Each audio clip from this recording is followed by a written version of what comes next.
buenas tardes, soy Jennifer Cerecía, les doy la bienvenida hoy jueves 16 de septiembre a un episodio más de Cuerpo Médico. Hoy día vamos a hablar de una patología muy actual, muy vigente, sobre todo porque en los últimos meses, por pandemia se han presentado muchos casos. El día de hoy vamos a hablar de la neuralgia de faringe. ¿Qué cosa es? ¿Cuáles son los síntomas? ¿Se puede confundir con una faringitis? Bueno, todo eso y más se lo preguntamos al especialista que nos visita el día de hoy y así arrancamos Cuerpo Médico.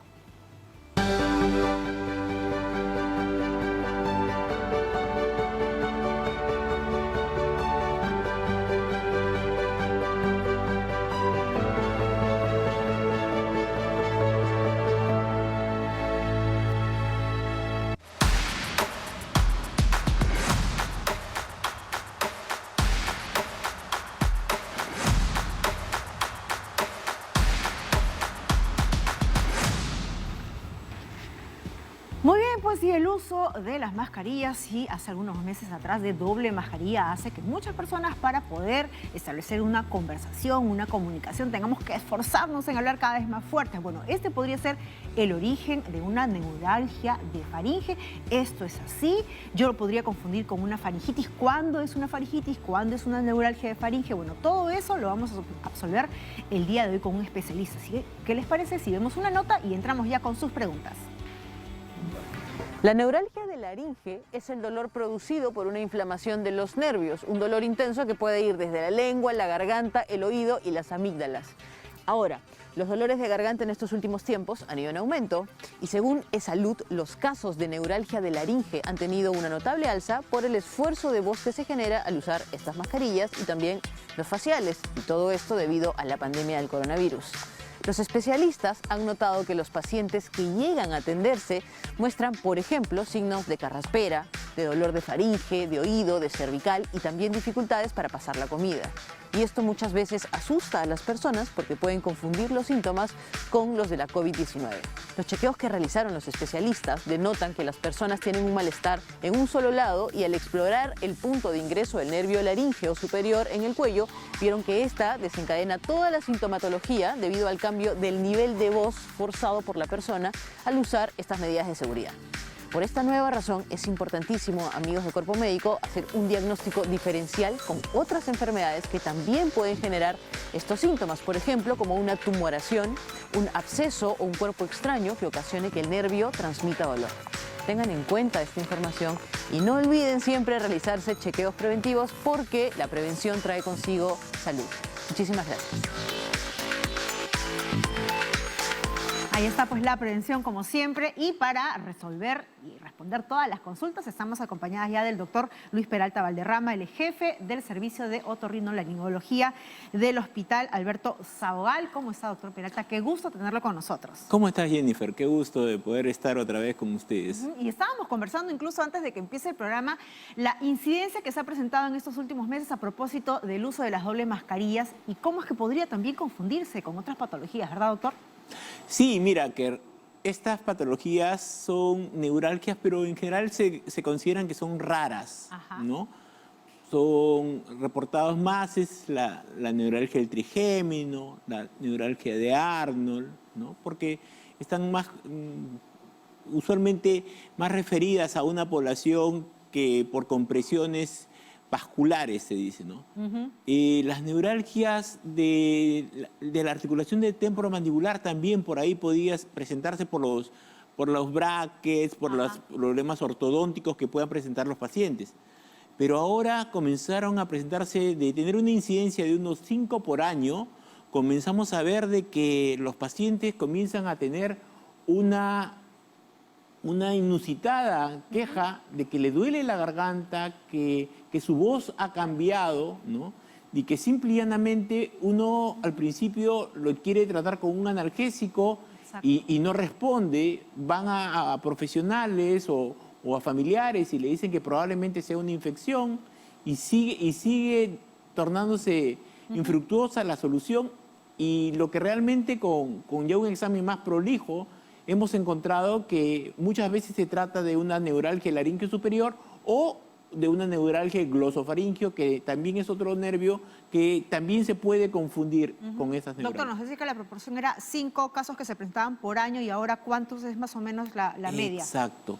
Ahora hemos llegado a tener hasta 5 por semana de pacientes que acuden a la especialidad por este tipo de casos. Perfecto. ¿no? Doctor, ¿qué le parece si ya empezamos a responder consultas? Están Perfecto. entrando muchas llamadas del interior del país. Nos vamos hasta Villarrica, hasta la Selva Central. Elizabeth, gracias por llamar. ¿Cuál es su pregunta para el doctor Peralta?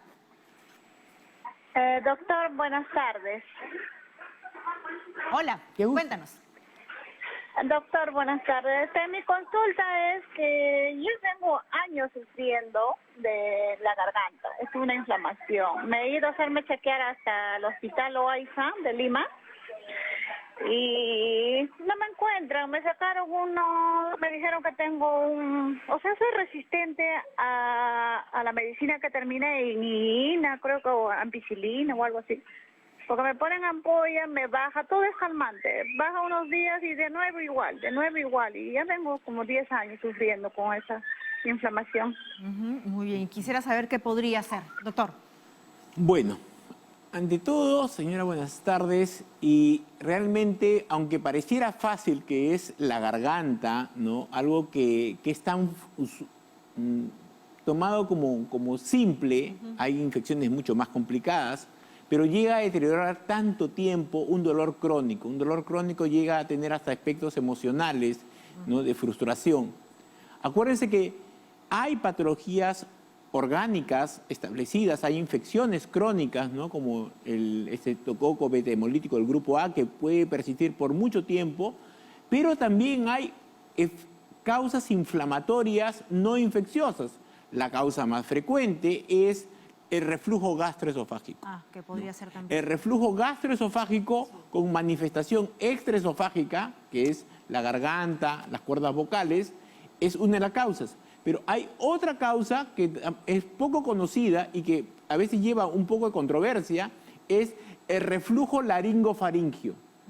El reflujo laringofaringio, entre comillas, es cuando uno dice, tiene reflujo, doctor, pero vengo el gastroenterólogo y me ha dicho que estoy perfecto. No tengo reflujo. Entonces, no es un reflujo gastroesofágico, sino un reflujo laringofaringio.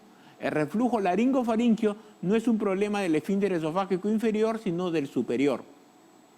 Y como después veremos, hay una neuropatía postviral vagal. Algunos virus pueden producir neuropatías en el nervio vago, por ejemplo, ¿no? Que es el que hace rama al laringio superior y también tiene que ver con el tránsito esofágico. Doctor, pero en ambos casos, ¿no? Si se tratase de un reflujo, ¿no? Al margen de que, ¿no? Del esfínter superior o el inferior, tendría que ella pasar una consulta porque 10 años con esa situación es insostenible. Sí, efectivamente. O sea, lo que estoy diciendo es que estas dos causas, ¿no? No responden usualmente a los tratamientos convencionales. Ahora, la pregunta sería, ¿duele toda la garganta o duele un lado de la garganta principalmente? Si duele principalmente un lado, pensamos en una posibilidad de neuralgia, lo que estamos tratando hoy día. Solo un lado. Y si fuese de los dos, podría ser, ¿no?, la otra patología. Exacto. Vamos, doctor, ahora hasta Sullana, Piura. Claudia, gracias por esperarnos. ¿Cuál es tu pregunta? Buenas tardes, doctor, señorita conductora. Cuéntanos. Mi pregunta es la siguiente. Mire, yo hace 2 años comencé con esto de la garganta, que a mí me duele. Yo soy profesora, ¿verdad? Pero ¿qué pasa? Cuando he ido primero me derivaron al gastroenterólogo porque yo sufro de gastritis y tengo una úlcera. Y me dice el gastro que es debido al reflujo que tengo, que me duele la garganta. Luego me han derivado al otorrino. En el otorrino me hicieron una como tipo endoscopía, pero no hacia adentro, sino solamente en la garganta. Y me detectaron que era una simple inflamación. Pero mi preocupación es constante porque, o sea, todos los días yo tengo ese dolor de garganta, que es toda la garganta. A veces no puedo ni hablar y tengo que esperar que se me desinflame porque uso quintisona y de ahí vuelta. Pero todo es que hable, por ejemplo, con un alumno o un colega así, al toque después de 10 minutos se me apaga la voz. Esa es mi preocupación porque, o sea, es un dolor constante y muy fuerte, pues, ¿no? Yo quería saber... Si podría ser, ¿no?, por el uso, justamente por la profesión. Muy bien, gracias, Claudia. Doctor, ¿qué orientación podemos darle a ella? Ya. Es maestra. Como seguía diciendo, la primera posibilidad es evaluar una posibilidad de un reflujo o gastroesofágico con manifestación extraesofágica o un reflujo laringofaringio. Estamos hablando de toda la garganta. Otra causa, que es lo que más o menos me está hablando la televidente, es que habla un poco y comienza a oler la garganta. Eso ya estamos hablando de la acción de hablar, y esa acción de hablar está más referido a una laringitis por tensión. O sea, personas que hablan ahorita, por ejemplo, también con la mascarilla, uno tiene que hablar con una voz más fuerte porque está con la mascarilla. ¿Por qué? Porque nosotros, al hablar, nos escuchamos. Y la voz que se escucha es la que modula a la voz. Claro. Muchas veces nos ha pasado de estar en una reunión con música y todo, y de un momento a otro bajan el volumen y uno Todos no estamos estaba gritando e inmediatamente se encuentra que está gritando. ¿Por qué no me di cuenta? Porque el oído es el que regula el tono de voz. Entonces, con la mascarilla lo que estamos haciendo es aumentar nuestra intensidad de volumen, y también se ha visto que cambiamos las frecuencias, porque la mascarilla me lleva a unas frecuencias más graves. Y mi cerebro sabe que mi voz no es tan grave, es más aguda. Entonces hace que mi voz haga los agudos, pero ya está impostando una voz que no es la que produce su aparato fonatorio. Doctor, y en este caso, profesores, cantantes, personas que utilizan pues mucho la voz como instrumento de trabajo, también tendría que ser técnicas, incluso por dónde, cómo es que sacan el aire, diafragma, no estómago, cuerdas vocales, puede haber pólipos incluso en las cuerdas vocales, Claro. tantas cosas que podría pasar por la misma profesión. Sí, lo que más se ve en esto es en personas que utilizan mucho la voz. Como bien dijo, la voz profesional, como en cantantes, hay que tener una buena técnica vocal fonatoria, porque si no crean los nódulos más que los pólipos. Los nódulos son por mal uso de voz y los pólipos es por abuso de voz. Perfecto, vamos hasta Ollón, ¿qué le parece? Lidia también tiene una consulta. Lidia, te escuchamos, gracias por llamar. Buenas tardes. Buenas tardes con los presentes, y agradeciendo anticipada la respuesta que voy a recibir a mi pregunta. Bien, a mí me dio el COVID en el mes de junio, entonces yo en verdad no sabía sentir el dolor de garganta, pero a partir de ello, recién en esas fechas, como que las secuelas del COVID me está dando, no sé qué pasa, pero por ejemplo, hablo un poquito más de 1 minuto, 2 minutos, entonces me cambia la voz y como que se me cierra la garganta y me empieza a arder, o me expongo un poquito al frío, al aire, y empieza a doler más, como que me entra un aire frío y como que estuviera entrando a una herida, un hueco vacío así, y me empieza a doler la garganta. ¿Será producto de esto o a veces también pienso que por la misma pastilla que he consumido me arde el estómago, y cuando me empieza a arder el estómago ya me empieza como que tuviera algo atracado en la garganta? Muy bien, y me empieza a arder. Perfecto, ¿qué podría ser en todo caso? Bueno, ya tendría que ir al médico, ¿no? Si es un malestar así, o es simplemente un síndrome post-COVID, doctor. Está catalogado como un síndrome post-COVID. La idea de esto es, miren, la diferencia de la historia, y eso es muy importante, la historia clínica, es diferente cómo me lo refiere. Si una paciente me refiere, doctor, yo era una persona totalmente normal y yo me resfrié, no, yo tuve una influenza o gripe, no, yo tuve un COVID, o sea, una infección viral bien establecida, y después de unas semanas o a veces meses se presenta toda la sintomatología que nos ha referido la paciente, tanto de dolor, tanto de voz, tanto de tos, atoros, ahogos, que se le atraca el alimento cuando pasa. Entonces acá estamos en una entidad parecida pero no igual, que se llama o que se denomina la neuropatía vagal postviral. La neuropatía vagal postviral es la afección del nervio vago, ¿no?, por causa de una infección viral. ¿Y se recupera, se cura por completo, remite? Sí, con un buen diagnóstico hay medicamentos específicos que van a actuar sobre la conducción nerviosa para poderla normalizar, ¿no? Entonces que vaya al otorrino, Sí. efectivamente. Vamos ahora con Jacqueline, que también tiene una pregunta. Jacqueline, te escucha el doctor, ¿cuál es su consulta? Jacqueline. Maribel, vamos con Maribel antes de Ica. Buenas tardes. Hola, te escuchamos, Maribel. Buenas tardes, soy de Caleica. Bueno, quisiera consultar con el doctor que, mire, yo hace años tengo el dolor de la garganta, siempre me sale, me trataron con penicilina todos 3 días y a la final nunca me hacía nada bueno porque igualito me repetían la infección a la garganta, me salían unos taquitos, ¿ya? Y después agarraba y al tiempo de nuevo, y eso ya llevo años, que ya me he hecho ver con el otorrino todo y me han dicho que es una faringitis crónica, ¿ya? Y hasta el día de hoy llevo esas molestias, ¿no? Y como he estado escuchando también al doctor, tengo reflujo también porque tengo un poco de gastritis. No sé si sería a causa de eso y siento en la garganta, cada cierto tiempo siento que como si me saliera algún taquito, algo, pero yo me observo y no encuentro nada, ¿no? No sé si que será más adentro algo porque siento esa molestia ahí cada cierto tiempo. Y como le digo, me repite, el de los taquitos me repite cada 2 meses. ¿Taquitos cada 3 es que meses, como a una veces hasta 15 mucosidad, Maribel? ¿A eso te refieres cuando dices taquitos?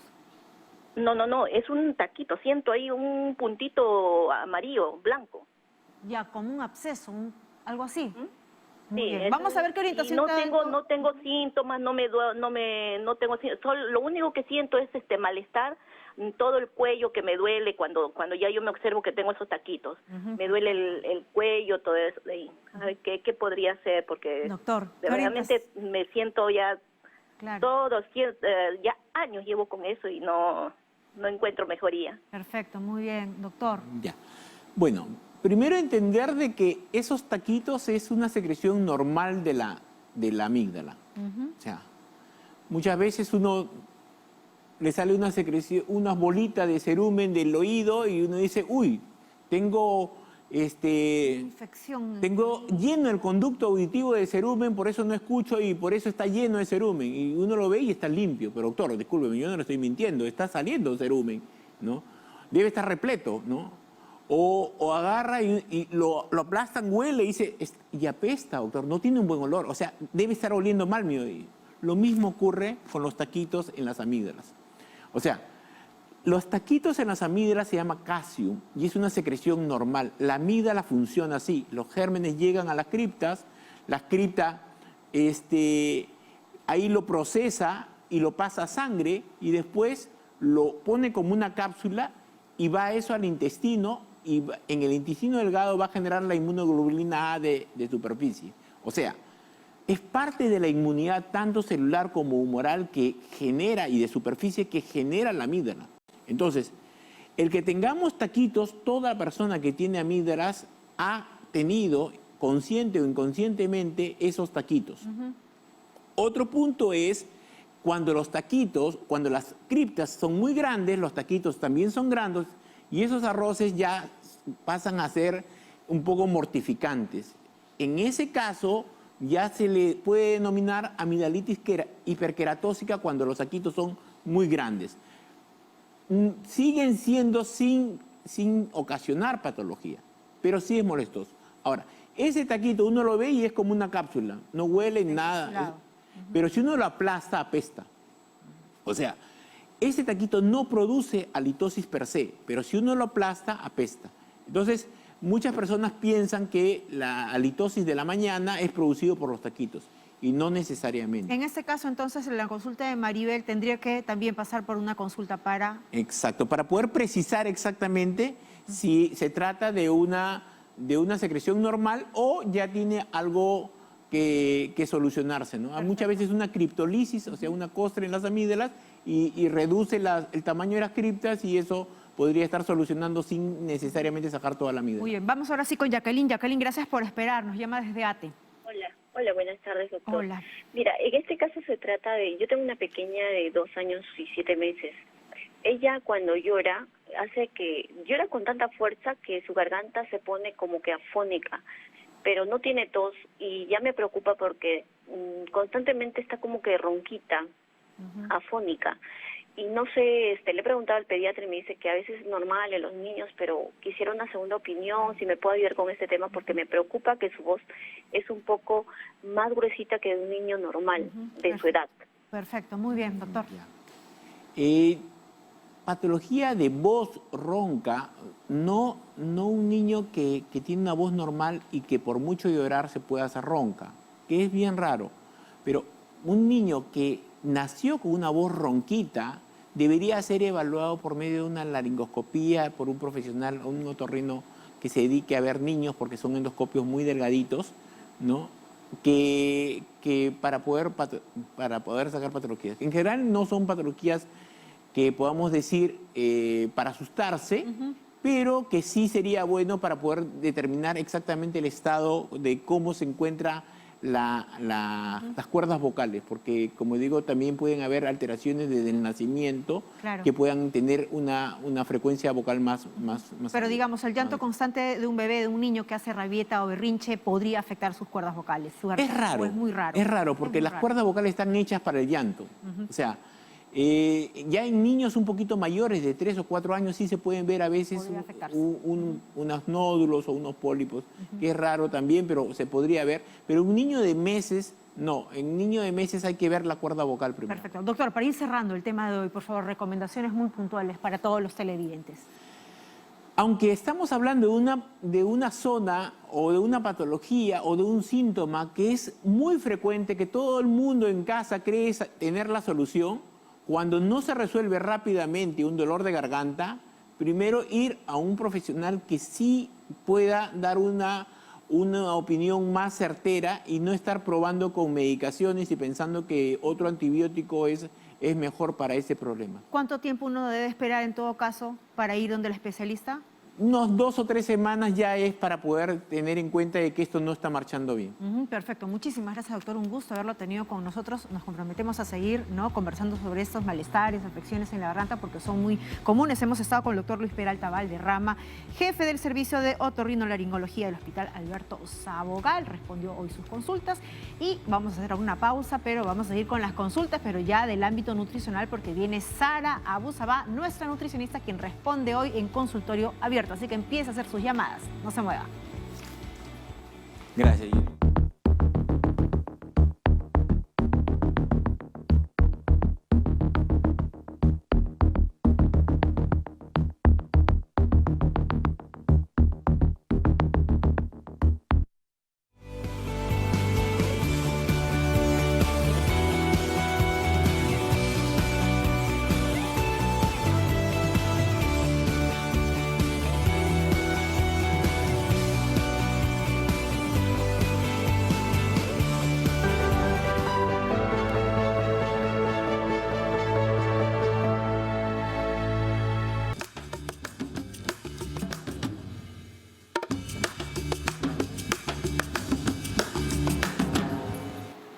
Ya estamos de regreso, amigos, muy buenas tardes. Estamos aquí en Cuerpo Médico y en nuestro momento de nutrición, lista para resolver sus inquietudes, como ya lo va haciendo Elvira, que nos está llamando desde San Juan de Miraflores. ¿Cómo estás, Elvira?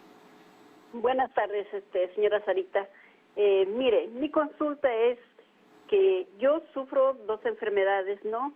Diabetes y a la vez de Helicobacter pylori, que me molestó el estómago por gastritis, ¿no? Ahora, quiero saber qué alimentos y verduras me hacen daño, o sea, porque a veces, una vez me dijeron que no coma tal cosa, pero me hace daño la gastritis, y como tal cosa para la diabetes me hace daño, o sea, algo que me favorezca tanto a las dos cosas. Claro, mira. ¿Cuándo debo comer que me hace daño, por favor? Con todo gusto, Elvira. Mira, en cuanto al Helicobacter pylori, recuerda que en la medida que tomes tus antibióticos y, digamos, se te vaya esta bacteria del estómago, los síntomas de la gastritis deben desaparecer también. Así que estos cambios son simplemente en el momento que dura el tratamiento y luego ya vas a comer con normalidad, obviamente dentro de lo que está permitido en una dieta para pacientes con diabetes. ¿Qué cosa es lo que deberías quitar? Aquellos alimentos que en verdad promueven más tu irritación, que tienen que ver con el café, el té, la comida muy condimentada, la fritura, los alimentos picantes y por ahí algunos alimentos que a ti particularmente te están generando mayor cantidad de flatulencia, como la coliflor, el brócoli, pimiento, cebolla, ajos, que son los más frecuentes, ¿no? Obviamente las bebidas con alcohol descartadas totalmente, incluso para la diabetes. Y luego para el caso de la diabetes me imagino que ya tienes toda una pauta donde ya sabes que lo principal es comer en horario y controlar la cantidad de los alimentos fuentes de cereal, tubérculo, papa, frutas, etcétera, a lo largo de tu día. Tenemos más llamadas en esta oportunidad. Está Cecilia desde Comas. ¿Cómo está Cecilia? Te escucho. Buenas tardes, doctora. Quería hacer la consulta de un niño de 9 años que está en sobrepeso. Ya la nutricionista que yo lo llevé le había hecho un régimen de dieta, ¿no? Pero no se logra conseguir la disminución de un peso adecuado para él. Entonces quería saber si le podría yo poner una dieta más estricta aparte de los ejercicios, porque con esta pandemia pues lamentablemente ha vuelto a subir de peso. Claro. ¿No? Entonces, ¿cuáles de repente serían los alimentos más adecuados para poder ayudarle en esto? Cecilia, mira, si tu niño ya está con la supervisión de una nutricionista, ya le ha implementado una dieta adecuada para él y está haciendo ejercicio y no pierde de peso, es momento de ir al endocrino pediatra. Es posible que exista algún problema hormonal de fondo que no esté ayudando a este niño a a bajar de peso. Así que eso sería lo primero que tendría que decirte antes de que tú hagas medidas más estrictas o drásticas en su alimentación. Más bien, vuelve a recurrir a la nutricionista que te estuvo atendiendo a tu niño para ver si en todo caso amerita un ajuste en esta dieta, pero no descartaría la posibilidad de ir a un endocrino pediatra. Y tenemos más consultas. Esta vez vamos a escuchar a Julia, que nos está llamando desde... A Julio, perdón, que nos está llamando desde Huánuco. ¿Cómo estás, Julio? Sí, señorita, muy buenas tardes. Gracias por permitirme hacer la consulta. Mire, mi consulta es lo siguiente. Bueno, a mí me diagnosticaron gastritis crónica erosiva hace más o menos ya un mes y medio. He terminado con los tratamientos de Helicobacter y ya he terminado en los 14 días. Mi pregunta es lo siguiente, mira, he seguido también una dieta balanceada, no sé si ya habrá regenerado tal vez esa erosión que había en mis estómagos, claro. En mi estómago, perdón. Y quería preguntar otro también, ¿el cloruro de magnesio será muy bueno para, en mi caso, con la gastritis erosiva? Porque me dijeron que no estoy asimilando mucho los alimentos y así con mi gastritis podría consumir el cloruro de magnesio. Claro, Julio, gracias por tu pregunta. Lo primero que tienes que saber es que cuando existe una gastritis crónica, quiere decir que puedes estar sensible a una recurrencia si es que tienes malos hábitos de alimentación, no comer en horario, comer muchos alimentos picantes, etcétera. Si tu pregunta es, ¿ya estoy curado de Helicobacter pylori? Esa respuesta te la tiene que dar el médico, así que regresa a tu médico terminando el tratamiento para ver si ya está todo ok o requieres otro medicamento adicional. Y sobre el cloruro de magnesio, en realidad esto lo estás tomando como parte del tratamiento para tu gastritis, por tanto es tu médico quien tiene que darte esta respuesta también, Julio. Por favor, no nos automediquemos, eso es muy importante. Muy importante, no a la automedicación. Muchas gracias, Sara. Recuerde que a las 5 de la tarde también tenemos programa. Nos vemos y también ahí tendremos consultorio abierto nutricional. Hasta las 5, cuídese. Chao.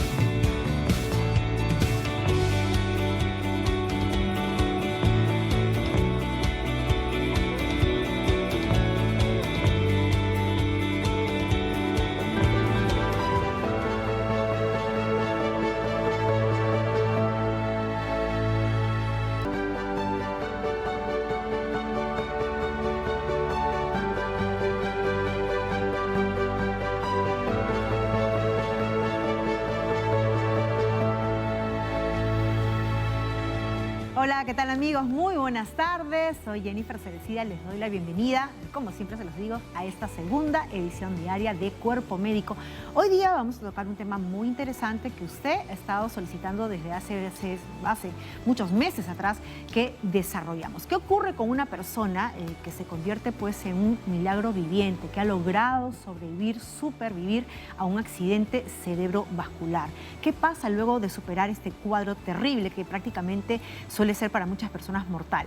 ¿Cómo empieza nuevamente a hacer esta nueva vida luego de esta situación? Bueno, hoy vamos a hablar de la terapia que viene luego de superar este tipo de accidentes cerebrovascular. Ese es el tema de hoy con el especialista.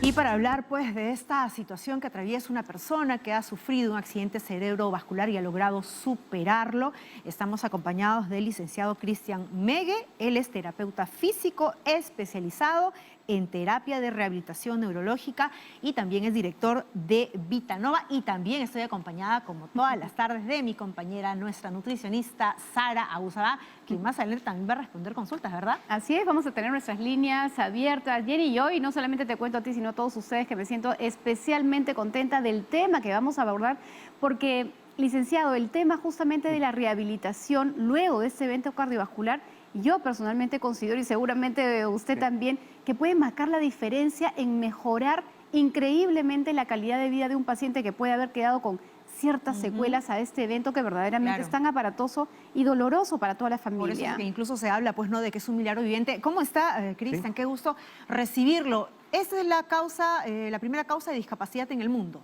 Sí, primero buenas tardes a todos. Muchísimas gracias por la invitación. Y sí, es la primera causa de discapacidad en el mundo y una de las más complejas para poder trabajarlas y tratarlas. Requiere de mucho trabajo, mucho especialización del terapeuta y mucha paciencia de la familia también. ¿Qué ocurre, no, antes de hablar y de que nos dé pautas muy puntuales de cómo se da todo este proceso? Imaginamos que debe ser un largo proceso que no solamente pues cansa al paciente, sino a la familia y también al terapeuta.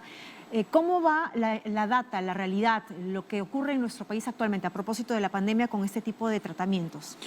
Sí, en cuanto al tratamiento, lo que se conoce es que las terapias intensivas, ¿sí? Y hablo de terapia en conjunto, no necesariamente terapia física ocupacional, terapia de lenguaje, terapia psicológica, todo en conjunto, de manera muy intensiva, es la que se ha demostrado a nivel mundial y aquí, que es la que ayuda a recuperar mucho mejor hacia la funcionalidad a la persona que ha tenido una secuela de este tipo.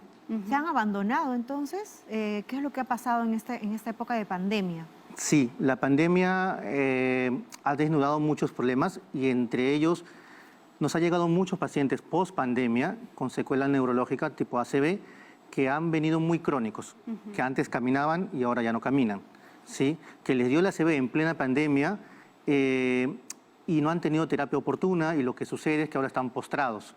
Entonces sí, de que ha marcado, lo ha hecho, lo ha marcado muy fuerte y estamos ahora luchando contra todo lo que ha dejado ese tiempo. Y por eso, pero es que en programas como Cuerpo Médico queremos darle esta oportunidad a todas las personas que nos están viendo en todo el país para que puedan informarse y actuar de inmediato para poder revertir esto que pudieran haberse retrasado. Tenemos también consultas, doctor, de nuestros televidentes. Vamos a recibir a Luis, que nos está llamando desde...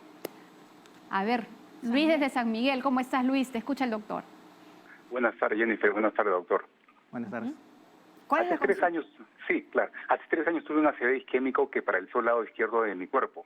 Gracias a la ayuda de terapias, familia, amigos y sobre todo de mi hermana, que me ayudó mucho. Ahora estoy recuperado casi al 100%. Buenísimo. Gracias. Mi pregunta es, luego de comer me da mucho sueño. ¿Es normal esto? Sobre todo almorzar. Perfecto.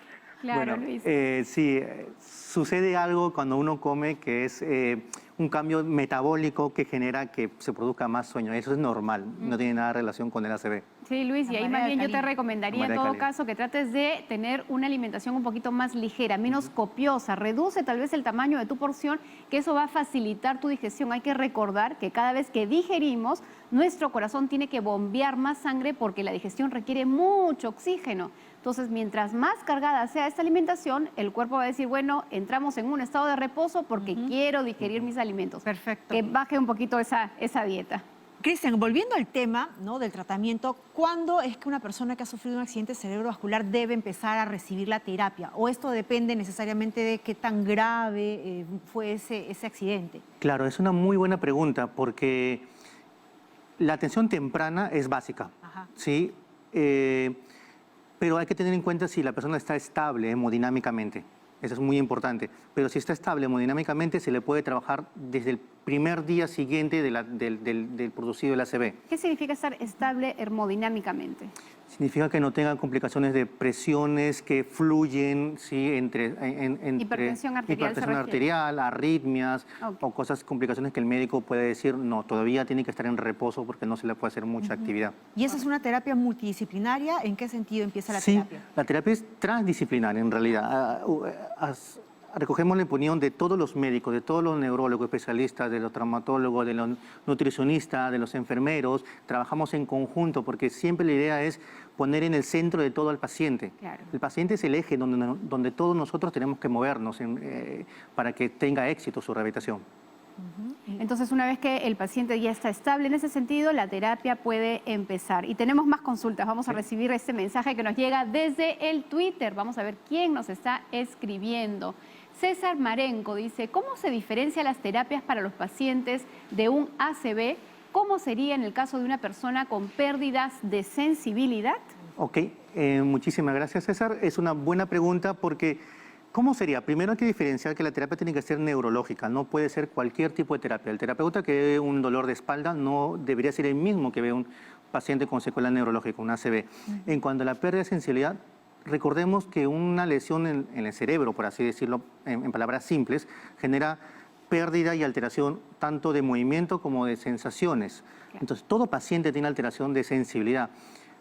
¿Cómo lo mejoramos? Con buenos estímulos, con buena dirección del estímulo, con buenas actividades, con buenos medios para poder lograr que sienta mejor, bombardear adecuadamente al paciente. Un ejemplo práctico de eso, doctor. Por ejemplo, si el paciente no siente el talón de su pie, que es importante para ponerse de pie, lo que hay que hacer es empezar a ponerles en simple superficies de distintas texturas en el talón del pie para ayudarlo a que sienta mejor y que lo integre mejor al momento de ponerse de pie. Algo parecido a un cepillo, por ejemplo. Entre muchas cosas, esponjas suaves, la parte dura del Scotch-Brite para que sea sencillo de entender, partes rugosas, de esa manera sentirá mejor.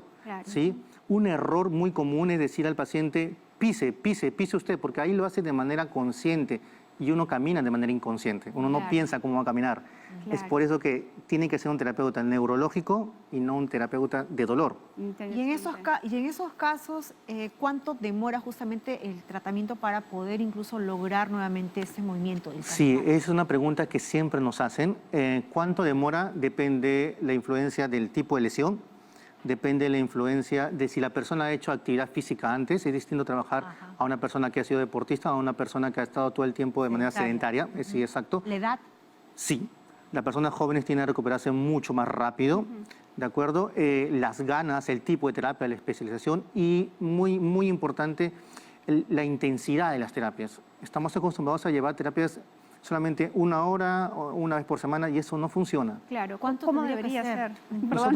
Nosotros en Mitanova tenemos pacientes que vienen todos los días de 8 de la mañana a 1 de la tarde, por ejemplo, que hacen intensivo física, grupal, ocupacional, cognitivo, sensorial, terapia de lenguaje, todo lo hacen en conjunto y lo importante es que cada terapeuta de cada área esté siempre compenetrado y comunicado entre nosotros para lograr la mejoría del paciente. Claro, eso sería el ideal, ¿no? Sí. Que cada uno de estos pacientes puedan tener no solamente la voluntad, sino también incluso pues el financiamiento, porque imaginamos que este es un presupuesto aparte, ¿no? Es todo un proceso. Sí, es un tema de presupuesto, es un tema de tiempo, es un tema de paciencia, de celebrar cada triunfo del paciente, porque a veces solamente juzgamos el que antes caminaba y ahora todavía no camina, pero centrémonos en que ahora ya puede mantenerse sentado y puede comer con la familia, que es un logro enorme. Claro, ¿no? Y hay que tener en cuenta también, doctor, que sí tenemos centros de rehabilitación donde el Ministerio de Salud y el Seguro Social también accede y la gente también puede acudir a estos lugares. Sí,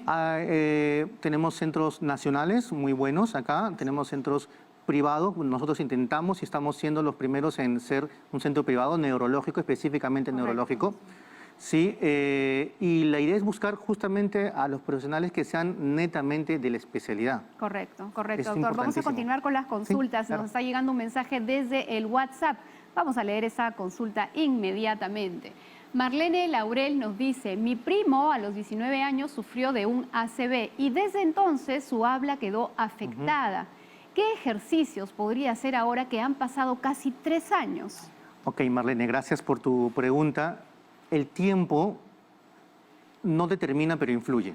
Okay. Han pasado 3 años, siempre se puede mejorar. Nosotros estamos en contra de la terapia de mantenimiento, siempre creemos que se puede mejorar más, de acuerdo al tipo de lesión, siempre, ¿no? Si se vio afectar el habla, seguro es el lado del cuerpo derecho el que está paralizado, mayormente, porque es cruzado hacia el hemisferio opuesto. ¿Qué tipo de ejercicios? Y ahí viene lo específico. Tienes que ser evaluado por una terapeuta de lenguaje especializada en neurología para que te diga para tu primo qué cosa necesita específicamente. Las cosas generales son buenas, ¿sí? Pero funcionan a lo general. Las cosas específicas, bien evaluadas, funcionan mucho mejor. Imaginamos porque también cada paciente es un universo. Totalmente. Y el origen de repente es que el accidente cerebrovascular tiene pues sus particularidades. Totalmente. Y es como el tratamiento que se le da personalizado. Totalmente. Yo siempre menciono 2 personas distintas, o 2 personas iguales, de la misma edad, mismo sexo, que se han creado iguales, que tienen la misma lesión, no tienen las mismas consecuencias. Doctor, ¿eso significa que uno desde casa no hay ejercicios que pudiera practicar con su paciente, que siempre tiene que ser en un centro con un especialista, o hay cosas que en casa podemos hacer? Siempre debemos buscar al especialista. ¿Qué pueden hacer desde casa? Algo muy simple que decimos siempre es ayudarnos a mantener la alineación y la postura adecuada. ¿Sí? Me voy a mover aquí sentado. Por ejemplo, si el paciente sentado, el paciente está intentando comer porque le han dicho que es bueno que el lado que está paralizado es el derecho y que intente comer, pero está comiendo de esta forma, ¿sí? Y ahí lo intentan comer. Esto genera un total desequilibrio tanto del tronco, de las sensaciones que llega al cerebro, al tronco encefálico, que hacen que el paciente aprenda a hacer esto. Okay. Y esto no es adecuado. Lo primero que decimos es que integren el lado afectado, pero que lo integren de una manera más alineado, que le den puntos de contacto y de apoyo al paciente para que hagan tareas de las 2 manos, por ejemplo, pero alineado. La alineación es muy importante, porque ellos son como esponjas. Como les enseñemos, lo van a quedar registrado.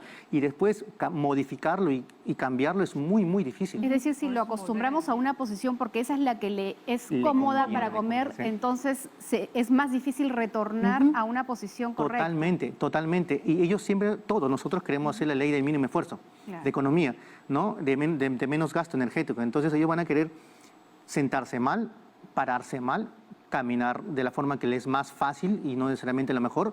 Y ahí viene nuestro trabajo como fisioterapeutas neurológicos de darle el mejor estímulo, el mejor feedback para que tenga un mejor repertorio. Claro. Doctor, antes de recibir la siguiente consulta, hay algo que es una pregunta bastante frecuente y que probablemente no solamente ocurra en el ACV. ¿Cómo lograr que este pacientito tenga más fuerza en sus piernas?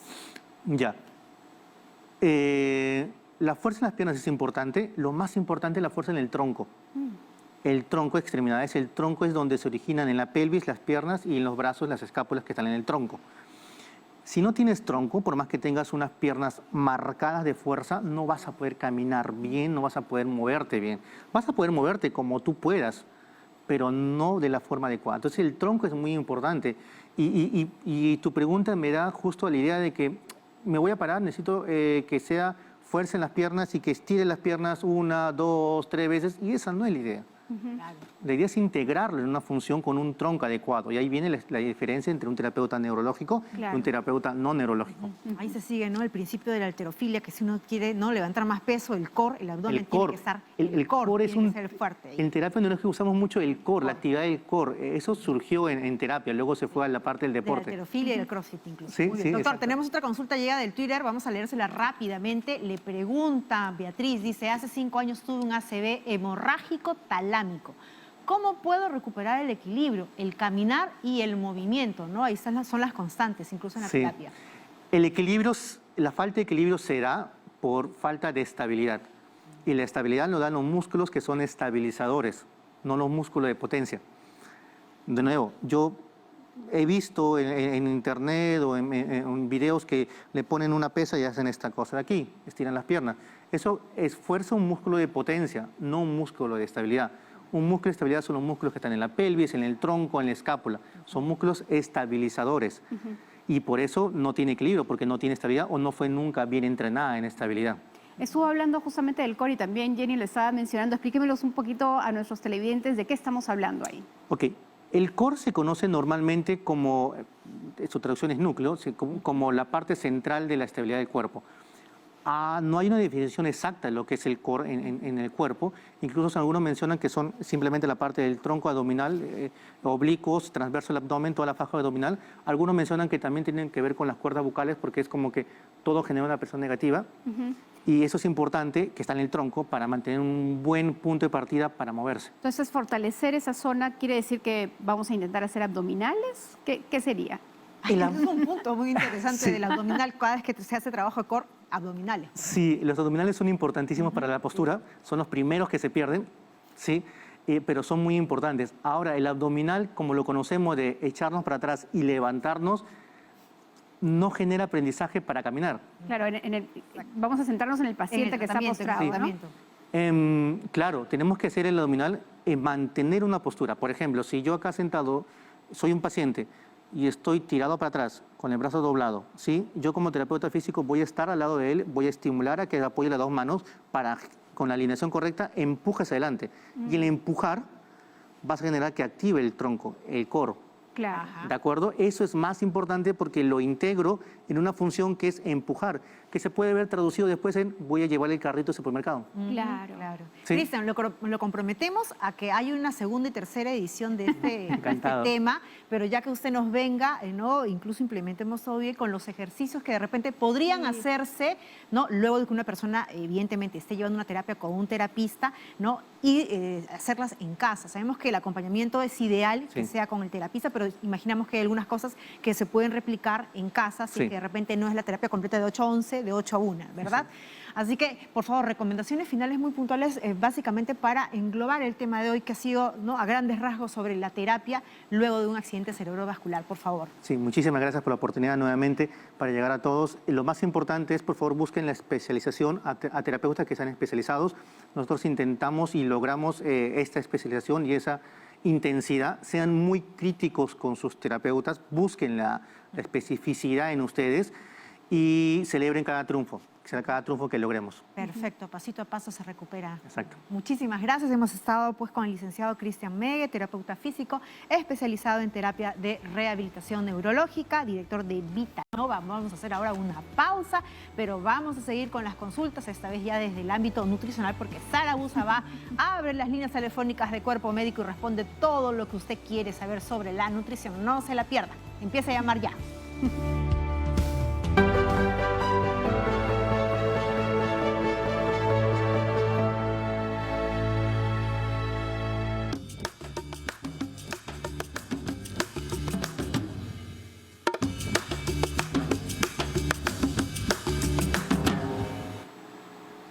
Continuamos, amigos, con el programa y en nuestro momento de nutrición, donde hoy recibo todas sus consultas, así que pueden empezar a marcar nuestras líneas telefónicas y también escribirnos a nuestras redes sociales, como ya lo vienen haciendo a través del Twitter. Así que vamos a leer la pregunta que nos ha llegado de Roxana Correa. Dice, ¿la terapia de rehabilitación también debe estar acompañada por una dieta especial? Gracias, Roxana, y por supuesto que sí. Hay que recordar que el motivo ha sido un accidente cerebrovascular que generalmente está condicionado a una hipertensión arterial tal vez no controlada. Entonces hay que hacer cambios en la dieta para poder prevenir, regular, controlar mejor esta presión arterial, cualquier tema circulatorio en la sangre y, por supuesto, ayudar a que el peso esté adecuado para poder facilitar esta terapia de rehabilitación. Lo mismo ver si hay un requerimiento, por ejemplo, de proteínas o cómo están comiéndose las verduras, cómo está el balance de la dieta en cuanto a la energía. Todos esos factores van a contribuir con una mejor terapia de rehabilitación. Y tenemos más consultas. En esta oportunidad está Teresa desde Ica. ¿Cómo estás, Teresa? Teresa, a ver, vamos a ver si retomamos la llamada. Se nos ha ido la consulta. Nos vamos con el Twitter. Tenemos un mensaje ahí también en las redes sociales. Manuel nos dice, ¿qué alimentos se debe consumir para mejorar la salud sexual con respecto a la andropausia? Manuel, muchísimas gracias por esta pregunta, porque generalmente a los varones no les gusta hablar mucho de este tema. Dos cosas tenemos que tener en cuenta. La andropausia es el equivalente, si queremos decir, al climaterio femenino, donde hay una alteración hormonal. A diferencia del varón, en el caso de las mujeres se ha estudiado muchísimo el tema de los estrógenos para poder, digamos, ayudar con algunos alimentos que pudieran ser ricos en estrógenos o que podría ayudar a estimular la parte hormonal. Sin embargo, en el caso del varón tiene que ver bastante más con el tema circulatorio. Así que si, por ejemplo, hay un exceso de peso, hay que normalizar el peso. Si tenemos problemas de colesterol o triglicéridos en sangre, hay que reducirlos porque hay que recordar que el tema de la erección, por ejemplo, en el caso del varón, tiene mucho que ver con la circulación sanguínea. En la medida que haya una buena salud circulatoria, entonces este desempeño sexual va a estar mucho mejor. Obviamente, el estado de ánimo, que también se puede alterar en la andropausia, es un factor que tenemos que manejar también. Así que si por ahí te sientes un poco irritable, de mal carácter, fastidiado, sería bueno que vayas a tu médico de cabecera para ver de qué manera podría ayudarte o, si es necesario, el apoyo adicional de un médico psiquiatra. Y qué bueno, Jenny, que nos han dado esta consulta. Vámonos hasta Breña, tenemos ahí otra consulta también de Rebeca. ¿Cómo estás, Rebeca? Te escucho. Gracias, señorita, buenas tardes, muy amable, gracias por escuchar mis preguntas y sobre todo por enseñarnos, ¿no? Porque en el día a día uno siempre aprende y sobre todo tan importante porque son temas que ustedes se enfocan y que en realidad casi en la mayoría de los hogares se vive. Gracias a ti, Rebeca, cuéntanos. Ya, gracias. Mi pregunta es la siguiente, en el asunto de la sábila y de la penca de la tuna, me gustaría saber cuál es la función de cada uno y si está permitido tomar y cómo se debe de tomar este tipo de productos, por de decir alimentos, así. claro que sí. De alimentos, sí. Gracias por tu consulta. Mira, primero tienes que darte cuenta que una cosa es tomarlo o extraerlo del alimento natural y otra cosa es adquirir ciertos suplementos que dicen ser sábila o dicen ser diferentes cosas que pueden tener otros agregados. De hecho, se ha estudiado mucho, incluso aquí en nuestro país, los beneficios de la sábila e incluso la dosis y terapéutica que se tiene que dar para tenerlo como parte de un tratamiento, digamos, general. Eso es parte del campo de la medicina alternativa, que dicho sea de paso, tenemos médicos especializados incluso en medicina alternativa en nuestro país que lo han estudiado bastante bien. Se habla mucho de los beneficios en la salud gastrointestinal, por ejemplo, pero la dosis siempre es importante. Ahora bien, la sábila dentro de la dieta puede considerarse también como parte de la alimentación. Hay que recordar que puede tener ciertos beneficios similares a consumir fibra. Ahora, pensar de que esto va a curar necesariamente algo en la salud, pues eso habría que ver dependiendo de la condición de salud a la cual estamos haciéndonos referencia. Un alivio en algún malestar gástrico, por ejemplo, podría beneficiar, pero si tengo una enfermedad de fondo, eso sí requiere de la medicina convencional. Y vamos a recibir a Omar, que nos está llamando desde Independencia. ¿Cómo estás, Omar? Te escucho. ¿Cómo está, doctora? Buenas tardes. Sí, quería una consulta. Lo que pasa es que yo, soy una persona que tengo diabetes. Ajá. Y tengo que tomar en la noche varias pastillas como la gabapentina, la metformina y una serie de medicina. Ajá. La consulta es, como yo tengo la diabetes, el doctor me dice que tiene que tener el estómago lleno. ¿Qué tipo de alimentos tengo que comer para no alterar mi glucosa? Omar, esa era la pregunta. Antes de que me cortes, el hecho de que me digas que estás tomando gabapentina me hace pensar que de pronto ya estás con alguna neuropatía diabética. No, doctora, lo que pasa es que ya yo me he hecho en el seguro y particularmente como 8 exámenes, electromografía, y me ha salido que no tengo polineuropatía ni neuropatía. Lo que pasa es que tengo una hernia cervical y justo está pinchando un nervio, pero por eso que yo estoy tomando la gabapentina para los dolores. Ok, perfecto. Mira, el hecho de que tengas que, comer con la barriga llena para tomar tu medicina respecto de la diabetes, eso es un mito, eso no es así. Recuerda que el paciente con diabetes tiene que ser ordenado en su alimentación en dos sentidos, en su horario de comer y en la cantidad de alimento que está consumiendo. Tú tienes tu desayuno, tu media mañana, tu almuerzo, tu media tarde y tu cena. Deberían pasar 3 horas entre cada tiempo de comida y no solamente eso. Nosotros tenemos, el otro día lo expliqué, los grupos de alimento, que por ejemplo son los carbohidratos o los almidones, que son justo los que más tiene que cuidar un paciente con diabetes. Pueden estar en cada tiempo de comida, sobre todo los principales, pero nunca pueden estar solos. Hay que acompañarlos siempre de una proteína, si estoy hablando del desayuno, por ejemplo, un pedazo de pan integral con tu huevo, por ejemplo, si estamos hablando del almuerzo, tu ensalada, una pequeña guarnición de quinoa, por ejemplo, y tu pollo. Y si estamos hablando de la cena, podría ser algo más ligero como una sopita con pollo nuevamente y un pedazo de papa. Y para que tengas una dieta todavía más especializada, por favor, acude a un colega de nutrición. Es muy importante que aprendas a comer. En la medida que el paciente diabético aprende a comer, esa diabetes no va a traer complicaciones. Pero si nos desordenamos y empezamos a inventar y hacer las cosas que nosotros creemos que deben ser porque lo escuché, porque lo leí, puedes afectar tu salud sobremanera. Así que, por favor, acude a un especialista en nutrición para que te pueda orientar con mayor claridad y profundidad. Sobre todo si se tiene pues una enfermedad crónica como diabetes. Así que ahí está la recomendación de nuestra especialista. Recuerde siempre, una vez por semana, Sara Busa va, abre los teléfonos de Cuerpo Médico y responde toda aquella consulta nutricional que usted todavía tiene en la cabeza. Gracias por su preferencia. Recuerde que usted puede volver a ver el programa a través del canal de YouTube de TV Perú. Nos vemos la próxima. Cuídese. Chao.